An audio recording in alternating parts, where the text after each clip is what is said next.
Bienvenidos a Dos Capricornios y un Libro, un podcast donde conversamos tanto de literatura clásica como contemporánea. En el capítulo de hoy vamos a hablar de Noches Blancas de Fyodor Dostoyevsky. Fyodor Dostoyevsky nació el 11 de noviembre de 1821 en Moscú, Rusia. Se dice que su padre descendía de la nobleza lituana y su padre era un médico, por lo que en un momento, cuando Fyodor era bastante joven, era un niño, su padre es designado al hospital Mariinsky, que era un hospital para pobres en la capital, en Moscú. Es en ese edificio con gente sufriendo, bastante enferma, que pasa la mayor parte de su infancia. Y como sabrán, pues no es una buena manera o un buen panorama, un buen paisaje para un niño en ninguna circunstancia, me parece. Su madre fallece a los 35 años, relativamente joven, o joven, ¿no? De tuberculosis. Y se dice que el padre de Fyodor nunca pudo superar la pérdida de su esposa y por eso es que cae también en las adicciones, en alcohol. Su padre muere cuando Fyodor tiene tan solo 18 años, ¿no? Entonces sufre pérdidas bastante tempranas. Fyodor tiene preocupaciones financieras, pero no tanto porque, digamos, le falte trabajo, le paguen mal, o bueno, quizás también, pero principalmente porque él empieza a ser adicto a los juegos de azar, a las apuestas, ¿no? Entonces ese es su vicio y lo va a acompañar por bastante tiempo en su vida. Y es así que conoce el mundo de los usureros y prestamistas, ¿no? A lo mejor se le está viniendo el personaje de Crimen y Castigo, ¿no? La usurera, por ejemplo. Y de hecho también escribe una novela que es El Jugador, de 1866, basada pues en su experiencia, básicamente, ¿no? En el juego, en el azar. Fyodor forma parte del círculo Petrashevsky, liderado por Petrashevsky, que es, o bueno, fue un jurista interesado en el socialismo utópico. Y la finalidad de ese grupo era justamente no solo discutir sobre esta ideología, digamos, pero también difundirla. Los miembros de este círculo van a ser apresados y luego sentenciados a muerte por el régimen zarista de Nicolás I. Sin embargo, ¿qué sucede? Que cuando ya están en pleno, o bueno, los miembros, incluso el propio Dostoyevsky está frente al pelotón de fusilamiento, llega un emisario del zar con un pañuelo blanco, diciendo que pues el zar les ha dado el perdón. Pero si bien ya no van a ser fusilados, van a ser mandados y Fyodor va a ser mandado que haga servicio, bueno, no servicio comunal, no se dice así, trabajos forzados en realidad, ¿no? Un poco distinto, trabajos forzados en Siberia. En 1855 conoce a María Dmitrievna y se casa después con ella, creo que 2 años después, yo no recuerdo exactamente la fecha, creo que sí, 1857. Sin embargo, María muere en 1864.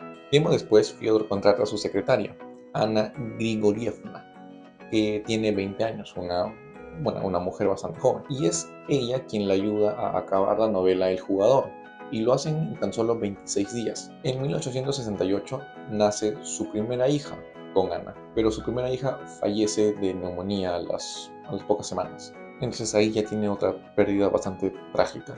Al año siguiente tiene otra hija y en 1875 tiene a un hijo, a un varón. Dostoyevsky consiguió fama en vida, a tal punto de que fue elegido miembro de la Academia Rusa de las Ciencias, y además su esposa Ana crea una librería con el nombre de su esposo, porque sabe que pues su esposo es popular y va a atraer bastante gente.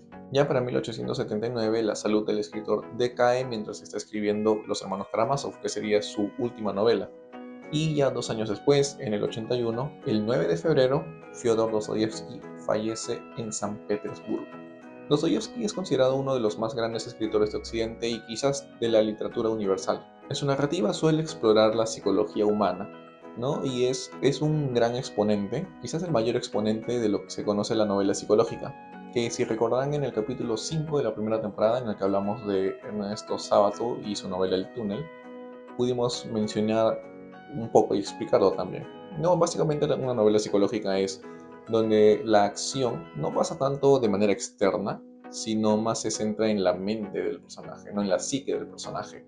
No simplemente nos lleva a los pensamientos, al proceso lógico que hace que el personaje, en el caso del túnel y quizás crimen y castigo, pues se cometa el crimen, por ejemplo, ¿no? ¿Cuáles son las justificaciones que lo hacen al personaje llegar a esa conclusión de que cometer un crimen es necesario, por ejemplo? Pero también post, ¿no? O sea, ¿qué pasa después? También están quizás los arrepentimientos, todo eso, lo que lo perturba, todo eso se nos va contando, ¿no? Esa es una novela psicológica, básicamente. y Fyodor Dostoyevsky es un gran exponente de eso. Dostoyevsky es influenciado por distintos escritores como Pushkin, o bueno, Alexander Pushkin, Nikolai Gogol, no sé si estoy pronunciando bien los nombres, pero bueno, Walter Scott, Vissarion Belinsky, entre otros. Será tras su retorno de Siberia en los años 50 en el que él empieza a escribir la obra con la que será colocado en la cúspide de la literatura universal, la que le granjea gran fama y prestigio. Un dato que puede resultar interesante para algunos es que para Dostoyevsky, para él mismo, su obra maestra eran los hermanos Karamazov. Noches Blancas nos presenta un personaje que rememora un acontecimiento acaecido 15 años atrás. Él se encuentra una noche caminando por San Petersburgo, por la ciudad, cuando de pronto encuentra una chica llorando, y él pretende acercarse. Sin embargo, la chica, sabiendo quizás un tanto sus intenciones, quiere evadirlo, quiere evitarlo y empieza a irse. Y es que nuestro personaje, el narrador protagonista, empieza a seguirlo. Es en eso cuando a la chica se le empieza a acercar otra persona, que es un hombre que se encuentra borracho. Esa es una oportunidad para nuestro protagonista que pueda interceptar al borracho y básicamente defender a la chica. Y esto hace que pues la chica agarra un poco más de confianza con él y empiezan a entablar una conversación a raíz de lo que acaba de hacer, de defenderlo. Y pues hay química entre ambos, congenian bastante bien, al punto de que quedan en verse también al día siguiente, a la misma hora, en el mismo lugar. El día siguiente se vuelven a ver y también conversan, se presentan un poco más y hacen lo mismo. Quedan para otro día y otro día, porque en realidad esto dura 4 noches. En las conversaciones que tienen tanto el protagonista con la mujer, el mismo protagonista, al presentarse, él se describe a sí mismo como un soñador. Eso quiere decir que es una persona que vive encerrado o encerrada, no solo en su habitación, que pues sí, lo hace, pero también en el sentido de que él vive ensimismado, él está imaginando mundos y fantasías en las que él es el protagonista, básicamente, ¿no? Y le gusta vivir en ese mundo de fantasía. Por su parte, sabemos que la chica se llama Nastenka, bueno, Nastenka, y sabemos que vive con su abuela. Ella me comenta que la primera noche estaba llorando porque hace un año atrás, su primer amante le había dicho que, pues, él tenía que irse a Moscú, pero que iba a regresar y que cuando iba a regresar lo primero que iba a hacer iba a ir a buscarla para pedirle su mano, para casarse con ella. Y Nastenka sabe que tras el año que pasó, ahora este amante ya se encuentra en San Petersburgo. De hecho había llegado hace unos días, pero no se ha acercado, no la ha ido a buscar. Entonces Nastenka está un poco no tanto preocupada, sino ya se siente hasta traicionada, se siente, no sé si se puede decir despechada también, ¿no? Bueno, en estas conversaciones que tienen tanto el soñador con Nastenka, el soñador se enamora de ella y se lo hace saber. Y Nastenka, como ya ha perdido un tanto la esperanza de que su amante, su primer amante, vuelva a verla, quiere corresponder y acepta, ¿no? O accede a su amor, incluso ella misma le propone a nuestro personaje soñador, porque es cierto, esto no tiene nombre el personaje, ¿no? El soñador, digamos. Nastenka le propone al soñador que vaya con ella a vivir, o bueno, con su abuela también, ¿no? Porque Nastenka vive con su abuela, que vaya con ellas a vivir. Y ya se están preparando, ya están planeando todo, planificando cómo va a ser su vida, hasta que caminando hacia la casa de Nastenka para ya que el soñador pueda dejarla, ven a un joven. ¿Y quién es ese joven? El primer amante de Nastenka. Nastenka agarra y le da un beso de despedida al soñador y decide irse con su primer amante. Entonces el protagonista, el soñador, queda parado viendo a la pareja desaparecer a lo lejos. Lo primero que podemos destacar en la novela es el título. Se llama Noches Blancas. Y algunos se preguntarán, ok, ¿por qué se llama así? No puede sonar a Navidad o algo, pero no tiene nada que ver con eso. Lo que sucede es que en Rusia y en otras partes, ¿no? En esa parte del globo terráqueo, supongo, del planeta, que cerca al solsticio de verano, el cielo no oscurece en la noche. Ese fenómeno meteorológico es conocido coloquialmente como una noche blanca. Pero aparte de eso, como se trata de literatura y se trata de una novela de Dostoyevsky, también se puede prestar a ciertas interpretaciones. ¿no? Y tenemos esta dicotomía, ¿no? Entre noche blanca, porque usualmente la noche está asociada a ¿qué? A lo onírico, a la oscuridad, mientras que lo blanco pues está, o estaría asociado a la claridad, a lo real propiamente, ¿no? Están estos dos ámbitos, digamos, estos dos campos que están un tanto en polos opuestos, ¿no? Incluso cuando Nasenka deja al soñador por su primer amante y a la mañana siguiente le escribe una carta, en la carta ella misma dice que, bueno, primero que se disculpa por haberlo dejado y por haberlo engañado y por haberse ella misma engañado, ¿no? Y dice que eso fue un sueño, ¿no? Y esta palabra es bastante importante porque, como digo, estamos hablando de una novela que se llama Noches Blancas, ¿no? Y mencionábamos esta dicotomía entre noche blanca,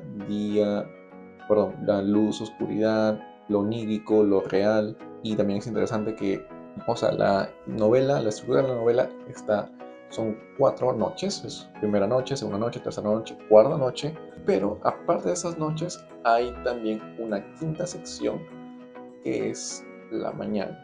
Y es sumamente importante cómo empieza esa sección. ¿Por qué? Porque dice, mis noches acabaron con una mañana. Entonces, ¿esto qué quiere decir? Justamente el sueño se ha acabado. El personaje se ha despertado. ¿Y en dónde se ha despertado? Pues ya está en su propia realidad, ¿no? Ya está nuevamente en su habitación con la misma gente, con la misma, o bueno, él tiene una sirvienta quizás, y pues sigue ahí, sigue en su propia habitación, sigue encerrado, ensimismado, sigue en sus propias ilusiones, y así va a estar por 15 años, ¿no? Porque en realidad, como ya lo pude mencionar, no sé si recordarán, el personaje, el narrador, en realidad está rememorando todo esto 15 años después y nos dice que sigue en esa misma habitación con la misma sirvienta, con la misma, incluso de la misma disposición, las mismas telarañas, ¿no? Dicen, ¿no? que estaban ahí, entonces su realidad no ha cambiado en nada. Y después, ¿qué más?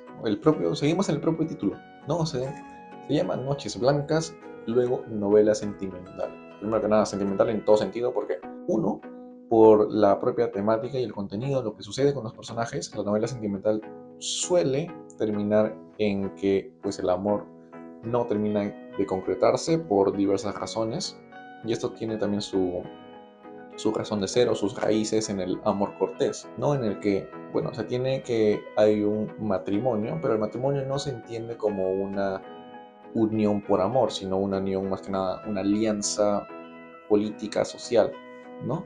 Cuando, por ejemplo, un personaje, o bueno, sea varón o mujer, se casa, pero en realidad eso es solo una alianza, mientras que su verdadero amor está puesta en otra persona, ¿no? Un poco por ahí, ¿no? Y está esta complejidad, esta básicamente imposibilidad de concretar su amor. Bueno, primero eso, y además también porque están los sentimientos a flor de piel en todo momento, ¿no? Por ejemplo, ¿cuál es la primera impresión que se tiene de Nastenka? Es ella llorando. ¿Por qué? Porque su amado no la ha ido a buscar.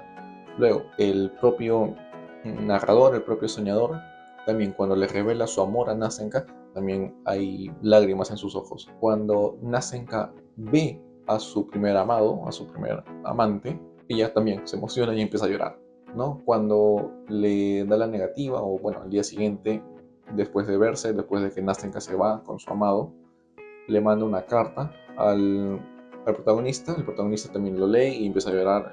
Bueno, hay lágrimas por todos lados, ya entienden a qué quiero llegar. Y pues tenemos ya la tercera parte del título, que es, entre paréntesis, Recuerdos de un soñador. Entonces, esa es toda la... Bueno, creo que no tengo que explicar mucho. Ya dije en el resumen que pues se trata de un personaje que está rememorando, recordando sus... bueno, este momento. Y bueno, se trata de una novela corta y una novela inicial, digamos, de la etapa inicial de Fyodor Dostoyevsky. Entonces, no esperemos encontrar lo que se encuentra como si estuviera en Crimen y Castigo o Los Hermanos Karamazov. Me parece que algo de eso hay, pero o sea, no a tal grado aún. Aunque eso sí, estamos ante un personaje que es está, como ya bien dije, ensimismado, no puede salir de ese esquema mental que él mismo ha construido, ¿no? Él es protagonista de su propia película mental. Y él es consciente, hay una suerte de autoconciencia, porque así se lo describe a Nastenka. Y él se compara con un caracol o una tortuga. ¿Por qué? Porque esos animales, con los caparazones que tienen, es como si tuvieran su propia casa ahí. Y el personaje, el soñador, que como repito no tiene nombre, entonces no sabemos cuál es su nombre verdadero, hasta cierto punto también se siente que está viviendo en su propia realidad, ¿no? Su propia casa está, está acá en su cabeza. Y el personaje se queja, pero no, bueno, o sea, se queja de que no puede salir de esa rutina, ¿no? En algún momento empieza a decir cuando él ve a las personas pasar, él dice cómo esas personas pueden vivir algo o una vida en la que nada se repite, dando a entender pues que en su vida todo es monotonía, todo es rutina. Pero él también nos damos cuenta que él no, en el fondo no quiere o no puede buscar algo distinto. Porque incluso cuando le sucede algo que rompe con su rutina, que es ese encuentro con Nastenka, ¿qué es lo que hace? Le dice, ok Nastenka, todo bien, pero nos vamos a ver mañana a la misma hora, en el mismo lugar. Llega la segunda noche. ¿Qué hace? Nos vamos a ver en el mismo lugar, en la misma hora. Llega la tercera noche, mismo lugar, misma hora. Entonces, ¿qué es lo que está haciendo ahí?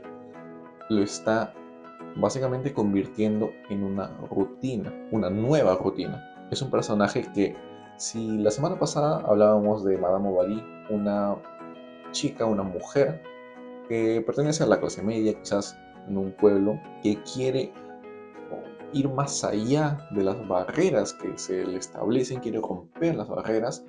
Aquí tenemos todo lo contrario, un personaje que construye barreras alrededor de sí mismo para no salir de eso. Y bueno, como tenemos un personaje que está ensimismado y vive tan solo en su realidad paralela, también tenemos que él proyecta su subjetividad, su interioridad, ¿no? Por ejemplo, cuando él se siente bien la primera noche, en la que nos está comentando esto y que se encuentra con Nastenka, él dice que el día estaba claro, que todo estaba... Era básicamente un buen día, había, o sea, había sol, todo era bonito. Pero luego, ¿qué va sucediendo? Por ejemplo, en la cuarta noche, que es la última, cuando Nastenka al principio le acepta vivir con él y planifican su vida juntos, pero luego llega el inquilino y pues decide dejar al soñador. Él se levanta y dice que el día estaba gris, estaba lloviendo, incluso ya veía todo a su alrededor que se había avejentado, que estaba todo decrépito, y todo eso desde su perspectiva. Entonces no sabemos si verdaderamente esa es la realidad, digamos, objetiva, o si simplemente es su percepción, porque obviamente es distinto que una persona que está, digamos, alegre te cuente su día, ¿no? Te cuente cómo ve el día, ¿no? Quizás te lo cuenta de una manera pues más positiva, mientras que una persona que está lidiando con, no sé, problemas depresivos, por ejemplo, pues te va a contar de otra o de una manera muy diferente. Por otro lado, tenemos al personaje de Nastenka, ¿no? Esta es mujer bastante joven, ¿no? Tiene 17 años, es huérfana, vive con su abuela y también es soñadora, ¿no? Hasta en un momento también lo menciona, ¿no? Yo también hago eso, a mí también me gusta vivir en un mundo de ilusiones, pero también nos deja en claro que tiene siempre un pie en la tierra, digamos, ¿no? O sea, finalmente termina teniendo los pies en la tierra. Por ejemplo, lo vemos en sus objetivos, en sus sueños, ¿no? Al inicio y esa templadaza de su inquilino, de su primer amor. Y cuando le falla, o cuando ella cree que su inquilino le falla, pues ella, si bien no tan interiormente, puede dejar de lado el amor a su inquilino y amar al protagonista, al soñador, al menos sí tiene la disposición, ¿no? Y quiere darle una oportunidad, ¿no? A pesar de que ella misma lo dice, ¿no? Ella dice que no lo quiero como a él, pero se podría desarrollar algo más y se podría llegar o podría llegar a sentir ese tipo de amor para hacia usted también. No estoy parafraseando, obviamente, no es una cita textual. Entonces vemos que ella se va adaptando a las circunstancias, ¿no? O sea, no se encierra tanto, no se cierra tanto como en nuestro personaje, nuestro protagonista, nuestro personaje principal. Y bueno, ya para ir cerrando este capítulo, este episodio, me he encontrado con varios comentarios en que, uy, no me gusta mi cabello, pero bueno, ya. Me he encontrado con varios comentarios que dicen que les gusta bastante la novela y a lo mejor también se sienten incluso identificados, ¿no? Porque por esta suerte de amor no correspondido, ¿no? Que también se sienten bastante, um, digamos, interpela bastante. Y es que finalmente también es la realidad, ¿no? Uno, o sea, a ti te van a herir y tú vas a herir también, es inevitable, pero no es porque necesariamente la otra persona o tú mismo, tú misma seas una mala persona, sino es pues, un proceso de conocerte a ti mismo o a ti misma. Lo que sucede en Noches Blancas es un poco eso, ¿no? En realidad no tenemos personajes con sentimientos negativos, ¿no? O sea, son sentimientos en realidad bastante reales, ¿no? Eso es lo que, o sea, finalmente son reales. El soñador verdaderamente quiere a Nastenka y Nastenka verdaderamente quiere al inquilino, a su primer amante. Y cuando ella cree que su inquilino pues le ha venido un falso amor, realmente quiere darle una oportunidad a nuestro protagonista, pero simplemente no se dan las circunstancias. Y también el protagonista no es que una vez que se va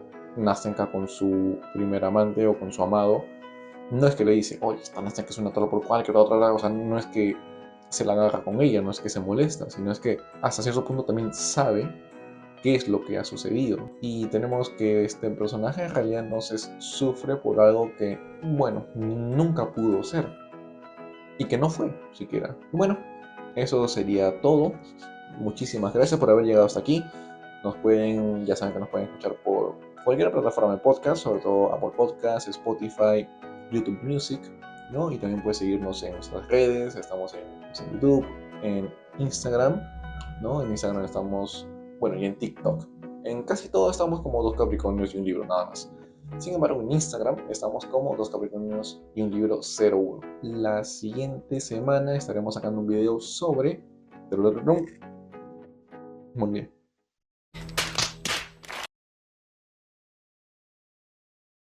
Bueno, hasta la próxima semana entonces. Nos vemos. Chao, chao.